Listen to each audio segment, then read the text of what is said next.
Mark and I were the perfect couple, or so it seemed. We met in college, two bright-eyed kids with big dreams. He was studying architecture, always sketching buildings that looked like they belonged in the future. I was in marketing, fascinated by how stories could shape the world. We fell in love fast and hard. Our wedding was a beautiful, sun-drenched affair in a vineyard, filled with laughter and promises of forever. We bought a cozy little house in the suburbs, the kind with a squeaky front porch and a big backyard perfect for a dog we always talked about getting.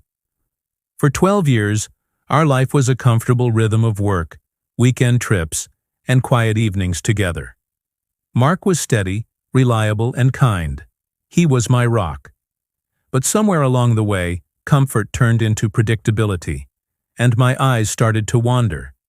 It started subtly. A lingering glance here, a flirty text there. Then I met Alex at a work conference. He was everything Mark wasn't. Spontaneous, a little dangerous, and utterly intoxicating. He was a photographer who traveled the world, and his stories were filled with adventure and excitement. Being with him made me feel alive, like the vibrant, carefree girl I used to be. The guilt was a dull ache at first, easy to ignore in the rush of a new, illicit romance.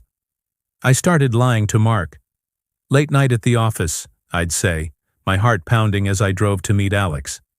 Girls' weekend, I'd text, while actually exploring a new city with my lover. I became an expert at deception, deleting messages, clearing my browser history, and creating elaborate alibis. I convinced myself I deserved this excitement. I told myself Mark was too boring, too predictable, that he didn't appreciate me anymore. The truth is, I was the one who had stopped appreciating him. Mark never seemed to suspect a thing. He'd greet me with a warm smile when I came home late, a plate of dinner waiting for me in the microwave.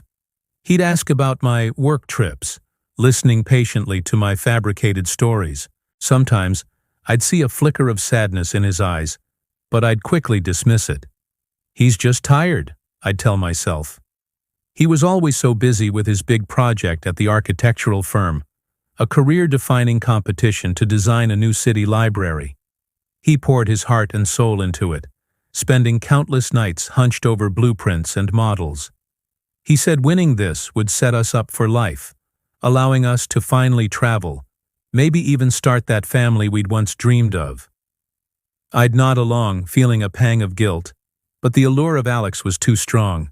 I was living a double life, and I thought I was getting away with it. I thought Mark was oblivious. I couldn't have been more wrong. The day it all came crashing down was our 13th wedding anniversary. I had completely forgotten.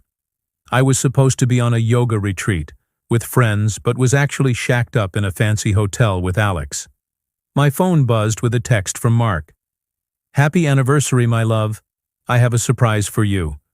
Come to the old waterfront warehouse at 7 p.m. The one we always said would make a beautiful gallery. Dress up."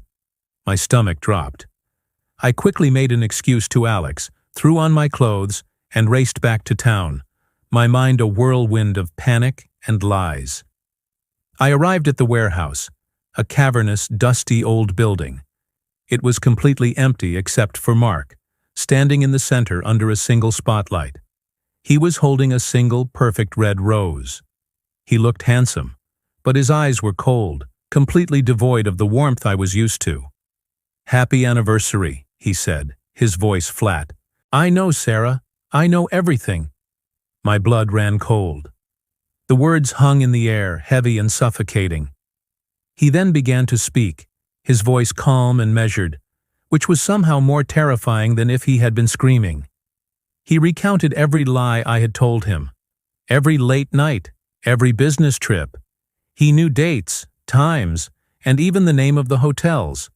He had known for months. He explained that he'd first become suspicious when he saw a charge on our credit card for a restaurant I said I'd been to with a girlfriend who was out of the country at the time. A small crack in my web of lies. Instead of confronting me, he started digging. Quietly, methodically. He wasn't just my quiet, unassuming husband. He was an architect, a man who lived by details, precision, and structure. And he had applied that same meticulous planning to uncovering my betrayal. He pointed to the corner of the vast, empty room. "Remember my big project? The library competition?" he asked. I nodded, confused. "I won," he said simply. "A few weeks ago, actually. The prize money, the prestige, it's all real." A wave of shock hit me. He had achieved his dream. "But that's not all," he continued, a bitter smile playing on his lips. "With the prize money, I put a down payment on this building. Our building. Remember how we used to walk by and dream of turning it into a gallery and cafe? Our shared dream." He let that sink in. Then came the final blow. "I've filed for divorce, Sarah. The papers were delivered to our house this morning. I've also sold the house. The new owners take possession in 30 days. I couldn't breathe. My home? Gone? He had dismantled our entire life, piece by piece, right under my nose, while I was off chasing a cheap thrill. "My lawyer has a full record of your extracurricular activities," he said, his voice cutting like glass. "The affair, the money you spent on him from our joint accounts, you won't be getting much in the settlement." He walked towards me and placed the single rose on a dusty crate. "I wanted you to see what you threw away. Not just me, us, our future. This building, this was supposed to be our second chapter." He looked at me one last time, and for the first time I saw the immense pain I had caused him. It wasn't just sadness. It was a profound, soul-crushing disappointment.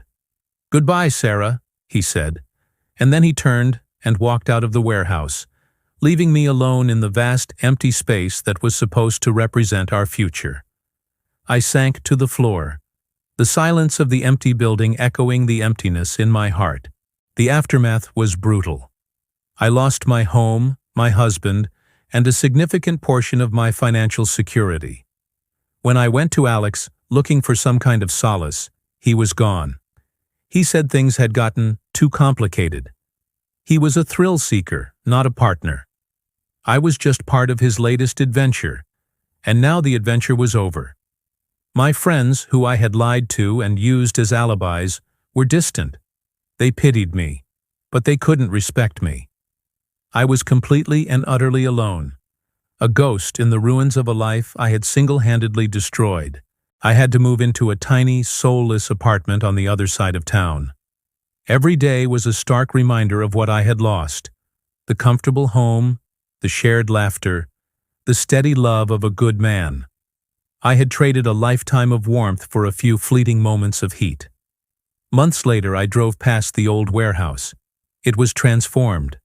A beautiful sign hung above the door: the Phoenix Gallery. It was thriving. Lights spilled out onto the street, and I could hear the murmur of a crowd inside. Mark had done it. He had built our dream without me.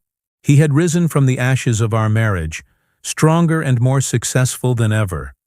And I was the one left in the dust. The irony was crushing.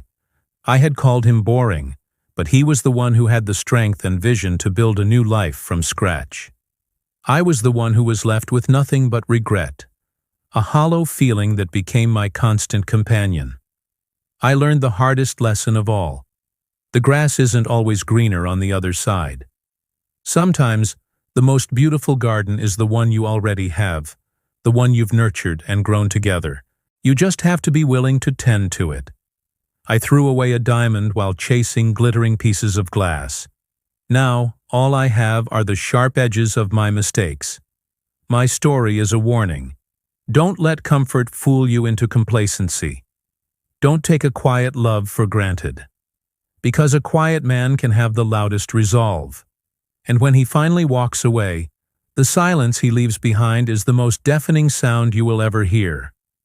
I hope one day he can forgive me, but I know I will never be able to forgive myself. Thanks for watching. If this story resonates,